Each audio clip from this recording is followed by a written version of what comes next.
Hello my dear students, उम्मीद है आप लोग सभी अच्छे से होंगे दोस्तों। तो आपने थंबनेल में देख ही लिए होंगे दोस्तों। तो आज मैं आप लोगों को ऐसे क्वेश्चन इंपॉर्टेंट बताने वाला हूं जो आपके एग्जाम में बार बार पूछा जा रहा है दोस्तों। तो 100% ये भी चांसेस है दोस्तों कि आगे भी आपके एग्जाम, इस बार जो एग्जाम होने वाला है उसमें जरूरी पूछा जाएगा दोस्तों। तो आइए मैं बिना टाइम वेस्ट हुए चलते हैं क्वेश्चन की तरफ दोस्तों। तो एक एक करके मैं देखता हूँ कि वो सारे इंपॉर्टेंट क्वेश्चन वो कौन है जो आपके एग्जाम में बहुत बार पूछा जा रहा है। तो यहाँ पर सबसे पहले आप देख सकते हैं, यहाँ पर जो पहला जो यहाँ पर है 2011, 2014, 2017, 22 के सेकेंड शिफ्ट में, 25 के फर्स्ट में, 26 के फर्स्ट में, तो इतने सारे एग्जाम में पूछे हुआ सवाल दोस्तों। जब ऐसे सवाल आ जाता है ना दोस्तों जो एग्जाम में बहुत बार रिपीटेड क्वेश्चन है, तो मतलब ये क्वेश्चन आपके लिए बहुत बड़ा अपॉर्चुनिटी है, इसको आपको कभी नहीं मिस करना चाहिए दोस्तों। तो यहाँ पर आप देख सकते हैं सबसे पहला क्वेश्चन जो यहाँ पर है बनेगा आपका, आपसे पूछा जाएगा कि बायोगैस जो है ना दोस्तों, ये जो यहाँ पर लाइनिंग है बायोगैस का, पूछेगा कि बायोगैस जो है इसका मुख्य अवयव कौन है। तो दोस्तों याद रखना कौन हो जाएगा, मीथेन गैस। ठीक ना, मीथेन को देखें जो कार्बन का एक यौगिक है, ईंधन के रूप में मीथेन का अभिकारक का उपयोग होता है, ठीक ना, अधिक उपयोग होता है तथा यह बायोगैस एवं संपीड़ित प्राकृतिक गैस यानी सीएनजी का प्रमुख गैस। तो दोनों याद रखें, बायोगैस का पूछे या फिर सीएनजी का पूछे कि जो है इसका दोनों का गैसों का प्रमुख अवयव कौन है, क्या हो जाएगा, मीथेन गैस हो जाएगा दोस्तों। ये आपका पहला प्रश्न था। अब देखते हैं कि इससे और भी क्या क्या पूछा जा सकता है। तो आपसे पूछ सकता है कि मीथेन का सूत्र क्या होता है दोस्तों। तो मीथेन का जो सूत्र होता है वो CH4 होता है। तो इसको भी आप जरूर याद रखिए, काफी अच्छा क्वेश्चन है दोस्तों।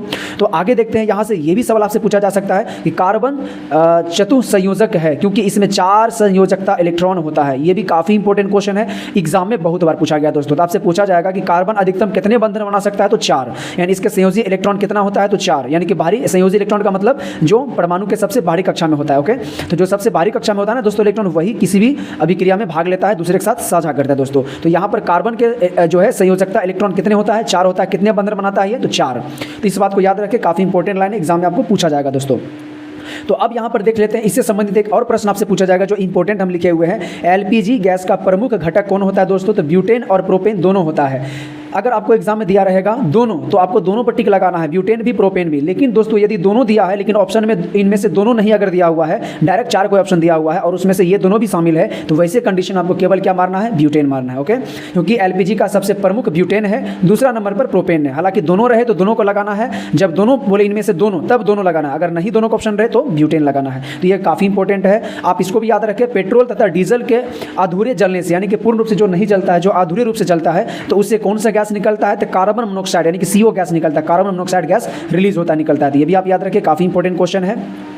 तो आगे जो इंपॉर्टेंट क्वेश्चन है वो मैं देख लेता हूं दोस्तों। तो यहाँ पर जो आगे जो इंपॉर्टेंट है वो ये है, सहसंयोजी बंधन क्या है, ठीक ना, सहसंयोजी बंधन क्या है, ये इंपॉर्टेंट है। एग्जाम में देख सकते हैं 2021 के फर्स्ट में, 2022 के फर्स्ट में, 2024 के फर्स्ट में, 2024 के सेकंड में, तो इतने बार वो भी लेटेस्ट एग्जाम में पूछा हुआ सवाल है। तो 100% दोस्तों यहाँ से सवाल बनता है, ये पूछा जा सकता है। तो इस क्वेश्चन को जरूर आप देखें दोस्तों। तो सिंपल इसका जो है परिभाषा जो है बहुत ही आसान है कि जब दो परमाणुओं के बीच इलेक्ट्रॉनों के आपस में क्या होता है, साझा होता है, यानी कि कोई इलेक्ट्रॉन देता है तो कोई इलेक्ट्रॉन को लेता है, और वो लेन देन करने के बाद जो आपस में अपना बंधन जो बनाता है ना दोस्तों, तो वही बंधन को क्या कहा जाता है, सहसंयोजी बंधन कहा जाता है। तो बिल्कुल ही इजी है दोस्तों, आपको क्या बोलना है कि जब परमाणु अपने इलेक्ट्रॉन का आदान प्रदान करके आपस में बंधन बनाता है तो ऐसे बंधन को क्या कहते हैं, सहसंयोजी बंधन कहते हैं। और यह सहसंयोजी बंधन जो होता है बाबू क्या होता है, जो है दुर्बल अम्ल होता है, यानी सहसंयोजी बंधन जो होता है ये कमजोर होता है, इनका अंतराणविक बल जो होता है वो काफी दुर्बल होता है, कमजोर होता है, ठीक ना, जिसके कारण जो है इस यौगिक का क्वथनांक एवं गलनांक कम होता है, यानी कि कम ही तापमान पर ये पिघल जाता है या तो उबलना शुरू कर देता है।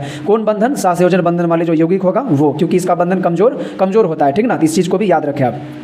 तो आगे जो ये क्वेश्चन आपको बताने वाला हूं दोस्तों, ये सबसे ज़्यादा इंपॉर्टेंट है। ये जो क्वेश्चन है ना आपके लिए सबसे ज़्यादा इंपॉर्टेंट है। तो आप देख सकते हैं दोस्तों कि 2011, 2013, 2017, 2022 के सेकंड में, 23 के सेकंड में, 24 के सेकंड में, 25 के सेकंड में, 26 के फर्स्ट सेकंड दोनों शिफ्ट में, तो जो क्वेश्चन एग्जाम में इतने बार पूछा गया हो, आप सोच सकते हैं कि वो क्वेश्चन आपके लिए कितना इंपॉर्टेंट होगा दोस्तों। तो मैं हमेशा कोशिश करता हूँ कि आपके लिए ऐसे वीडियो लाऊं दोस्तों जो आपको हमेशा इंपॉर्टेंट क्वेश्चन में बताने की कोशिश करता हूँ कि जो आपके एग्जाम के लिए काफ़ी इंपॉर्टेंट है और एग्जाम में आने का पूरा चांसेस है, वैसे क्वेश्चन को ही मैं आपको बताता हूं। तो दोस्तों यदि मेरा कंटेंट आपको अच्छा लगता है, यदि आपको लगता है कि मैं आपके लिए हमेशा बेहतर वीडियो लाता हूं जो आपके लिए काफी फायदा एग्जाम के लिए, तो मेरा चैनल को सब्सक्राइब जरूर करना दोस्तों, वीडियो को एक लाइक जरूर कर देना, क्योंकि मैं आपके लिए बहुत मेहनत करता हूं दोस्तों। तो आपसे सिर्फ एक ही उम्मीद रहता है कि आप इस वीडियो को जरूर लाइक कीजिएगा और चैनल को नए हो तो सब्सक्राइब जरूर कर दीजिएगा दोस्तों, क्योंकि एक सब्सक्राइब से, एक वीडियो लाइक से मुझे बहुत फायदा है दोस्तों। इससे मैं आगे बढ़ सकता हूं, आपके लिए और भी अच्छे अच्छे कंटेंट ला सकता हूं दोस्तों। तो आगे देखते हैं क्वेश्चन दोस्तों।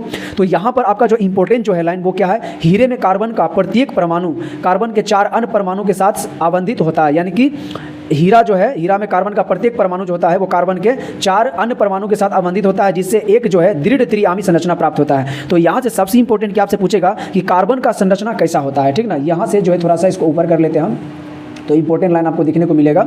ये जो है ना हीरा का संरचना, हीरा सबसे पहले याद रखना दोस्तों, हीरा क्या है, अधातु है। हीरा धातु नहीं है, क्या है, अधातु, ठीक ना। अब हीरा जो है ना ये कार्बन का अपरूप है। आपसे एग्जाम में पूछेगा कि कार्बन के कितने प्रमुख रूप से अपरूप होता है, तो वो है 3। कितना हो जाएगा, 3। ये एग्जाम में पूछा हुआ सवाल है दोस्तों कि कार्बन के कितने अपरूप है, तो 3। वो कौन कौन है, तो हीरा है, ग्रेफाइट है और क्या है, फुलेरीन है। ये तीनों जो है कार्बन के क्या है, अपरूप है। टोटल कितने हैं, 3 है। तो आपसे एग्जाम में पूछेगा कि हीरा एकलौता प्राकृतिक पदार्थ हीरा है, ठीक ना, जो सबसे कठोर माना जाता है दोस्तों। दुनिया का सबसे कठोर जो है प्राकृतिक पदार्थ वो कौन है, हीरा है। ये एग्जाम में पूछा हुआ सवाल है, तो इसको आप जरूर देखें। फिर आपसे पूछेगा कि हीरा की जो संरचना होती है वो कैसी होती है, तो त्रिआयामी होता है। तो इसको आप याद रखें, काफ़ी इंपॉर्टेंट प्रश्न है। फिर आपसे ग्रेफाइट के बारे में पूछा जाएगा कि वह कौन सा अधातु है जो अधातु होते हुए भी विद्युत का क्या है, सुचालक है दोस्तों। तो सबसे अलग है ये, तो क्या हो जाएगा, ग्रेफाइट। यानी कि ग्रेफाइट होता है वो क्या होता है, विद्युत का सुचालक होता है अधातु होते हुए भी, जबकि अधातु जो है विद्युत का सुचालक नहीं होता है, फिर भी ये क्या है, सुचालक है। तो ये इंपॉर्टेंट इसके लिए बनाता है, एग्जाम में बहुत बार पूछा हुआ सवाल है। फिर आपसे पूछा जा सकता है कि ग्रेफाइट की संरचना कैसा होता है, तो ग्रेफाइट की जो संरचना होता है वो षटकोणीय होता है, यानी कि 6 कोणीय है, ठीक ना, जिसमें देख सकते हैं 1 2 3 4 5 6, टोटल कितने कोना होता है, 6 कोना होता है। तो ग्रेफाइट का जो संरचना होता है वो षटकोणीय होता है, यानी कि 6 कोणीय होता है। इसको भी याद रखें, एग्जाम के लिए काफ़ी इंपॉर्टेंट है, एग्जाम में बहुत बार पूछा गया सवाल है। फिर आपसे पूछेगा दोस्तों कि फुलेरीन जो है इसका संरचना कैसा होता है, तो वो फुटबॉल के जैसा होता है। आप देख सकते हैं इसका आकार कैसा है, फुटबॉल के जैसा। तो फुलेरीन की संरचना फुटबॉल के जैसा। फुलेरीन में कितने कार्बन होता है दोस्तों, तो 60 साइट, यानी कार्बनिक संख्या टोटल कितना होता है, 60 होता है। ये भी एग्जाम में पूछा हुआ सवाल है, अच्छा क्वेश्चन है दोस्तों, इसको जरूर आप याद कर ले दोस्तों। आगे यहाँ पर कहा जा रहा है हीरा अब तक का ज्ञात सर्वाधिक कठोर पदार्थ, यानी कि बहुत इंपॉर्टेंट एग्जाम में पूछा गया। जबकि ग्रेफाइट जो है चिकना तथा फिसलनशील होता है, जबकि यहाँ पर ग्रेफाइट जो होता है वो कैसा होता है, चिकना होता है और फिसलनशील होता है। ये भी एग्जाम में पूछा हुआ सवाल है। और ग्रेफाइट जो विद्युत का क्या है, सुचालक है, धातु होते हुए भी क्या है, विद्युत का सुचालक है।